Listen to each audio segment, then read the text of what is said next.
Here comes Moses. Here comes the quarterback, Burrow. Looking for a block, and he got it up in the front by Hopkins into the end zone. Touchdown! Fakes, throwing to the end zone. Wide open is Higgins for the Cincinnati touchdown. There's the sneak. Burrow gets low, driving towards the goal line. He's inside the one, and he's into the end zone for the touchdown. Welcome to New Stripe City, YouTube channel for diehard Bengals fans. I'm your host, Ace Boogie, and today we're going to get into the 2018 draft class, and we're going to regrade this draft. But before we get into that, please be sure to hit that like button, hit that subscribe button. Unless you're a Squealers fan, we don't want you guys here. But about half of you guys are subscribed, so we truly appreciate it if you do hit that subscribe button. We're doing a giveaway once we get to 10,000 subscribers on the channel, and then 15,000. Once we get to 15, I'm going to be giving away a jersey of your choice. So even if you are a Squealers fan, you can hit that subscribe button, unfortunately, and get a Squealers jersey. We'll see. It's going to be picked at random.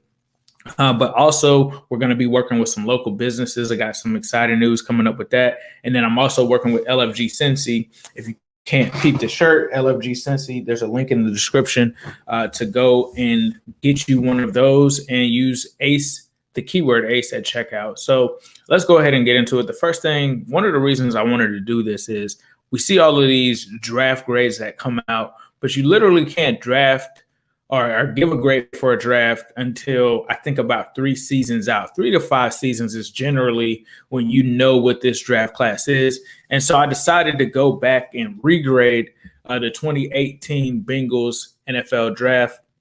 And so let's go ahead and get into it. At the end, I'm going to give my overall grade for this draft. But recapping it, obviously it starts with Billy Price, the first rounder, 21st pick overall. He obviously was considered one of the top offensive linemen in OSU history, and he won the Wilmington Award, and he was supposed to be the top center. And we all know how this has played out so far. So he started off, and the funny thing is this was, I believe, the last Marvin Lewis class, if I was mistaken. So this was his last draft class. But he was taken. The Bengals ended up moving back to the 21st pick overall. They ended up also adding Cordy Glenn as well in a trade. And Billy Price just has not worked out. They said that they had been targeting Frank Ragnow, but they ended up with Billy Price. And it's kind of crazy because at some points during this draft, Billy Price was at a time considered the number 1 center, number 2 center. And then he ended up having a pec injury during the draft, and that kind of dropped his draft stock to the point where people thought he was a second rounder. And then he still ended up getting taken in the first round by the Bengals, but due to a weird situation with coaching and everything, he just hasn't, between injuries and coaching, he just really hasn't been able to put it together. And they didn't end up exercising his 5th-year option. So you could possibly say that is a sign that the pick didn't work out.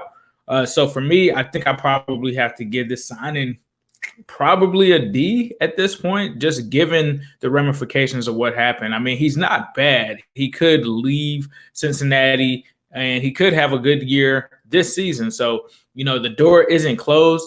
But for players like this, given the stakes that we're at, the point that we were at in 2017, he just has not lived up to it, to the point where he was benched for Trey Hopkins. So you got to say that based off of that, it's a D signing, I think. But this draft isn't bad. Even though it started off with a miss there with Billy Price, you get to Jesse Bates, who's probably one of the best draft picks that the Bengals have ever had. They're really good at hitting in the second round. You talk about Carlos Dunlap.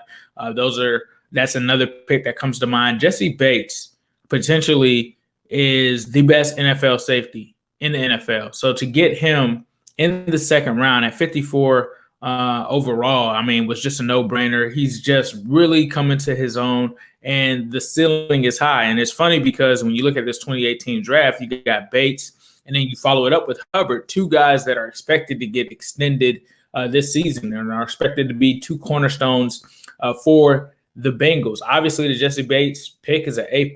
I don't think that you could get any better than that.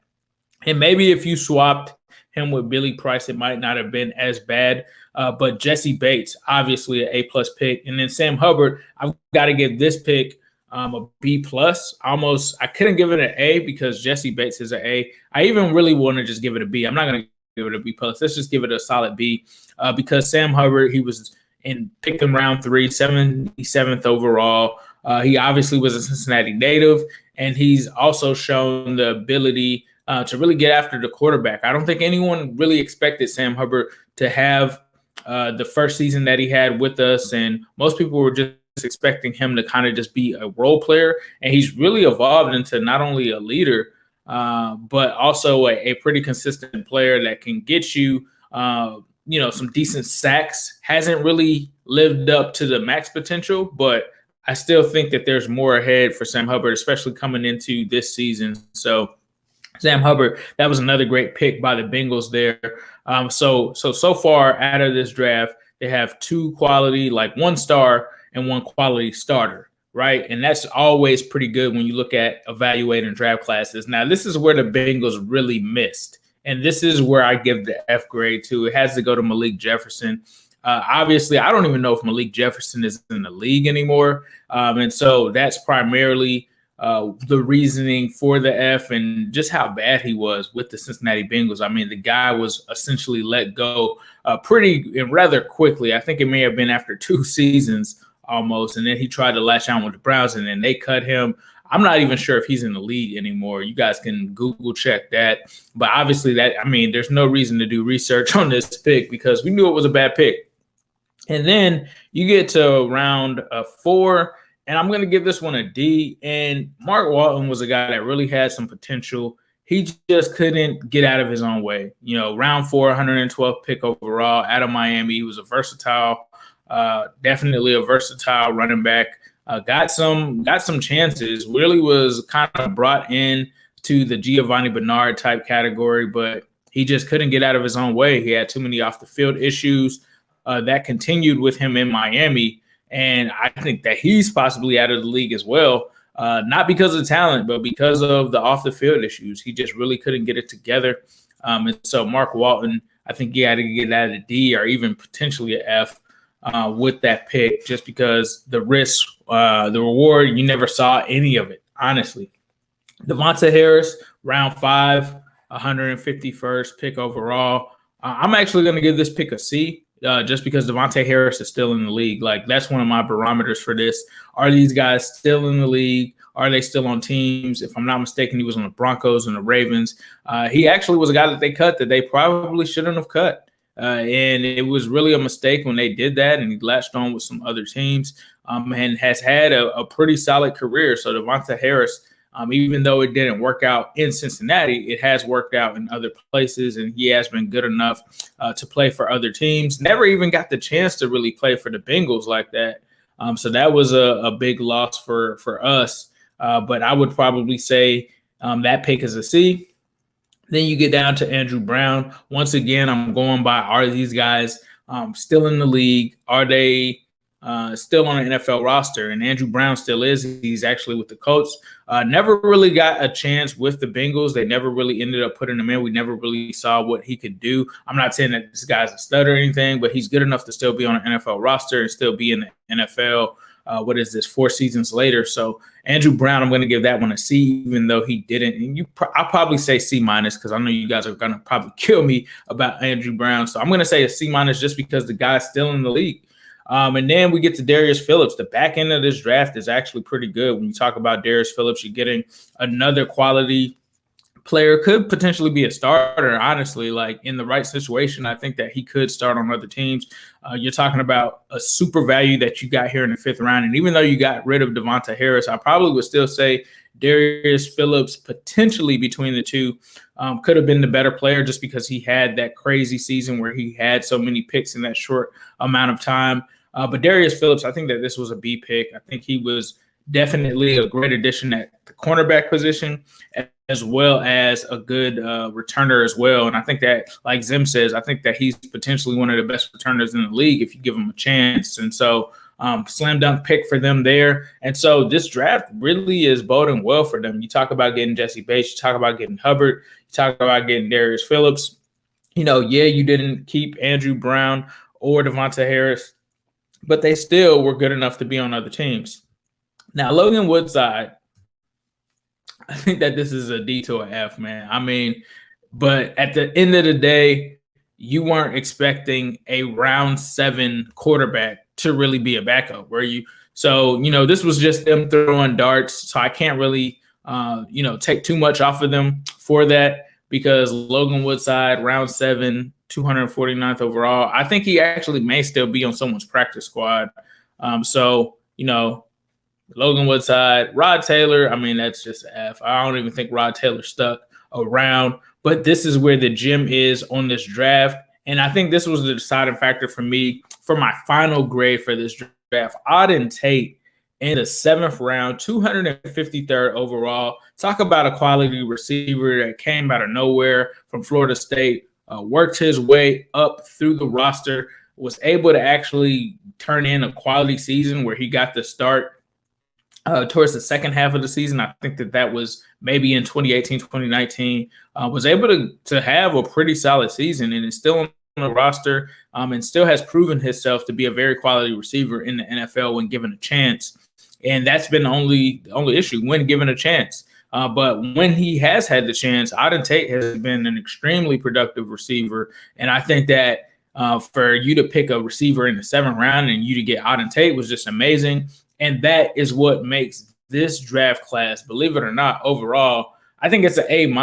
And the reason that I say that is that you've got Tate in the 7th round. That was a home run pick.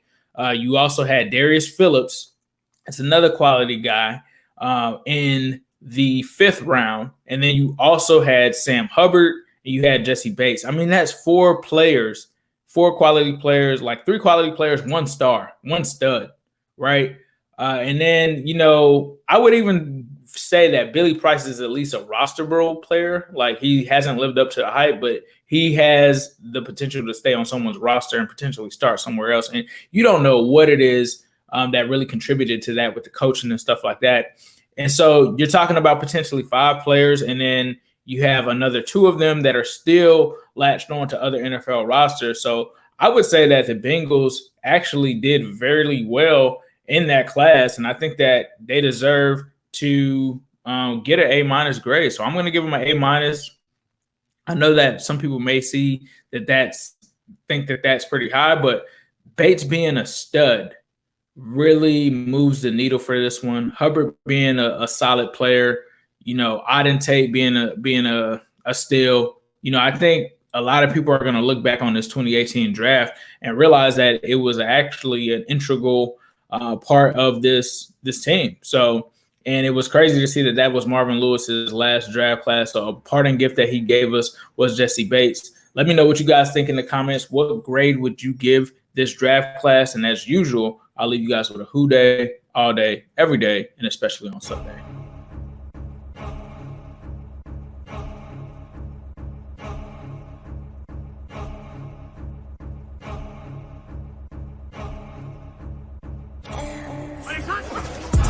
Here comes the quarterback, Burrow, looking for a block, and he got it up in the front by Hopkins into the end zone. Touchdown! Bates throwing to the end zone, wide open is Higgins for the Cincinnati touchdown. There's the sneak. Burrow gets low, driving towards the goal line. He's inside the 1, and he's in